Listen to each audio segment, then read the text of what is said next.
Right, first off, thanks everybody again for tuning in. This afternoon I'm with Riff Evans. How are you doing? Hello, I'm good, thank you, Craig. How are you? I'm all right, thanks, mate. Cool. We had an interview, it must have been coming on for well over a year and a bit ago, wasn't it? Yeah, it was it must have been, because it was pre me going to record the album that I haven't got to record because of COVID. Yeah. Okay, yeah. Do you want to sort of start by telling the people a bit about yourself? Yeah, I'm a singer-songwriter. Probably most of the people in Cornwall don't know too much about me because I don't really gig that much in Cornwall. Prior to that, I was gigging, doing festivals and bits and bobs. But I spent a lot of time out in sort of Scandinavia playing my music. So here in Cornwall, I mean, I do know Cornish musicians, but I don't really play very much in Cornwall as such. Okay. Yeah, something I might look to. Obviously, if we didn't have COVID, I'd probably be doing a bit more. But right. Yeah. So how has the sort of lockdown affected your music then? It's affected it quite a lot, really, in a sense of getting where I wanted to go. But in the process of it, it's I've written a lot of new songs, obviously nearly another album's worth, and the music's very different. Okay. If anything, it's very soulful. It's more soul-y, kind of a different style to music to what I normally do, Okay. but trying to use my own style with that. So it's sort of gone in a little bit of a different direction, and I want to complete the first piece of work before this piece of work gets dealt with. Okay, yeah, fair play, fair play. Yeah. So what first got you into music then? My grandmother was a music teacher, and really, like most teens, it was something I wanted to rebel against something, and music seemed to be the path to take. Right. So you kind of get influenced, don't you? And you go from there, yeah. Right. Yeah. And then I found, like, literally the songs I write obviously about my experiences in life and things. So obviously just the path that life has taken me, good or bad, that kind of influences it. Yes, yeah. Yeah. I mean, on the last interview, which people can sort of hear on the SoundCloud, West Kerno Sounds one, you were quite influenced by the Icelandic sort of traditions, and because you were going over there, haven't you? So yeah, exactly the same. Yeah, massively. Yeah, because I've obviously got family bloodline in there, so yeah, more so. A lot of the folklore and things, yeah, it's definitely influenced my writing style. right. And that's where I plan to go and record my album, but obviously I can't record it now because of COVID. Yeah. So what's your sort of creative process then? How do you write? How's it start? Really, it just starts with you could almost call it an act of depression. I feel down, I pick the guitar up, and what comes out. So I just let it flow, more like a cleansing process, you know. So I don't know if the music comes first or the words, or it just happens. Okay, yeah, fair play. I mean, you've got stuff out there on different platforms, have you?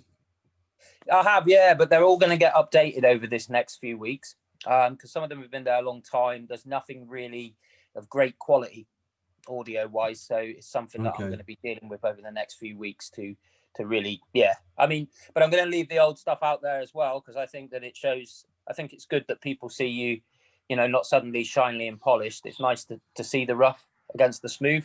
Yeah, no, totally. I get that. Yeah, I mean, what I'll probably do is have you got anything on YouTube? No, but I'm going to build a YouTube channel over the next couple of weeks, so I can send. If you can give me a couple of weeks, I'll get a link up. I'm going to chuck some of my new songs on it, and the old song, and just some live versions of them. Really fantastic. Okay, daft question now. What's your most useless talent? Trying to hold a relationship together and falling in love. Well, yeah. I'm rubbish, sorry at that. So yeah, that never seems to work. So I'd say that's my most useless talent. Okay, yeah. Brilliant. Yeah. So future plans for you then when we come out of lockdown? Future plans are I'm going to I had a business. I had a pub. I've given that's gone now, thereabouts, because of COVID. So future plans are 100% push as a musician. I see a lot of successful people in Cornwall making money out of it, and I plan to. I know my music's different. It's not everybody's cup of tea, and it's not always, because sometimes the things I write about are deeper, I believe, but I just think that there's a place for everybody. So yeah, I'm just going to try and pursue that, really. Okay. I've watched some of the people on your other videos, and on here, and they're really good. So not that I'll be in that sort of bracket, but I want to try and see where I can go with it. Yeah, so that's my plan, is just to go musically now. Would you think about just going live, playing live, and that sort of stuff, as well as recording stuff? Yeah, I think so. Yeah, and I looked before, and a lot of the things with Cornwall is that people often want. You kind of got to look like that. You kind of got to play like that. You kind of got to do that. So I thought to myself, how do I get around this? And the idea is lack of greed. I play for free, so I'm doing what I don't want the money or need the money. So the way I see it is, I'll just play for free, and then people can take it either way, and it's not you kind of just getting out there. Right. Yeah, that's how I look at it. Yeah. Yeah, no, brilliant. Yeah. So what's one of your favorite songs that you do to perform? Of my own? Yeah. Well, that's a good question. Yeah, that is a very good question. I would probably say that I've got a song called The Pain of Life, which is probably one of my favorite ones I like to perform, because it's got 4 or 5 different parts to the song. Right.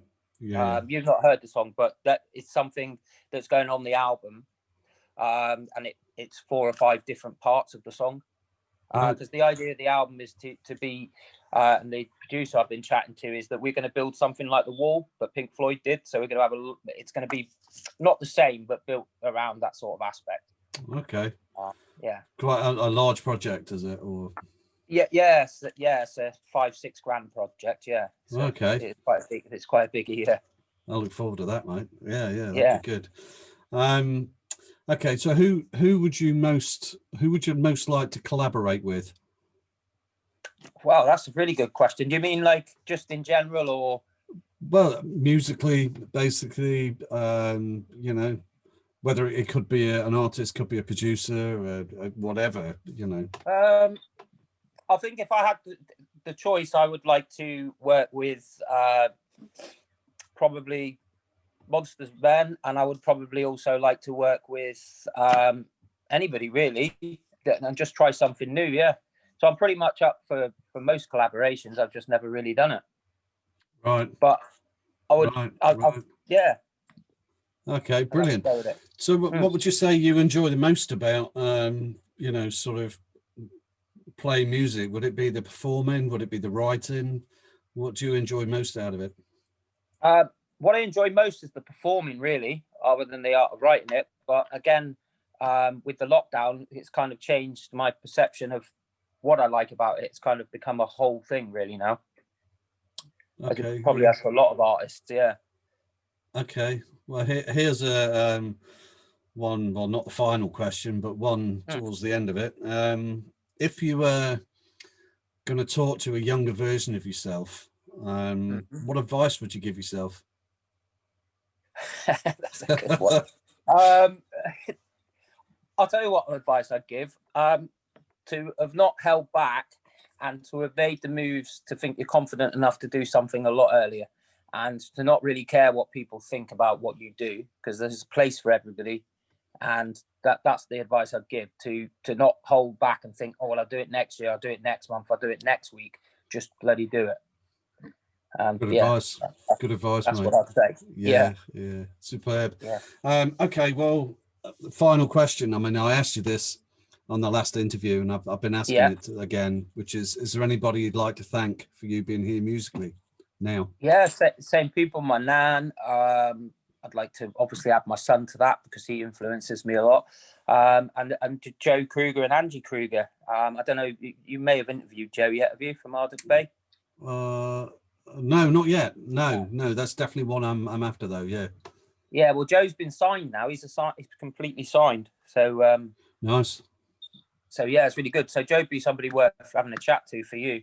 Yeah. And I had an idea when I was watching your videos that after lockdown, I don't know if it's a thing, but you know, because I just thought it'd be nice for you to put on like some kind of live show with all the people that you know, so people can hear everyone. I thought it'd be pretty funky. That sounds good. Yeah, So I'm into everybody that. comes along and does 3 songs. We'll find a venue, and I think it'd be pretty cool. Wow. Yeah. No, I've not even thought of that, but there you go. You've now lit the tinder, as they say. Fantastic. Yeah, well, mate. I thought that'd be pretty cool because you could get all the equipment to do it off Nick Thomas from. Do you know Nick Thomas? No. He's Kerno Music Foundation. They're like a CIC. Yeah. Okay. Well, it's something worth looking into. Yeah. Riff, look, thanks so much for giving me your time. No worries. Thank you, Craig. I've liked talking to you, and yeah, there's not really too much you can say in these hard times, is there? We're all in the same boat. It's quite challenging, isn't it? Yeah. Yeah. But it's been great to talk to you, and good luck. And you, mate. Thank you. And then, we'll touch base again soon. Yeah, I'll send you some links over in the next couple of weeks so you can mess about with them. I'll tag them on. All right, mate. Thank you. You take care. Cheers, mate. Cheers, mate. Bye.